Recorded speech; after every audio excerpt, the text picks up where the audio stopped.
NASA is sending a drone to Saturn's moon Titan, and that sentence is not clickbait. Dragonfly is a rotorcraft lander, not a rover.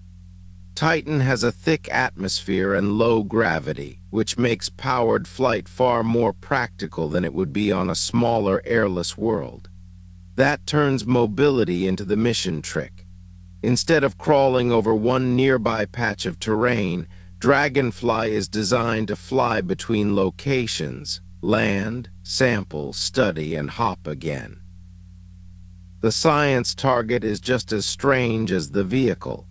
Titan is rich in organic chemistry, with an atmosphere and surface environment that can preserve clues about prebiotic ingredients. The receipt is a car-sized flying lab moving through orange haze, using Titan's own air as the shortcut. Subscribe for the next strange space receipt.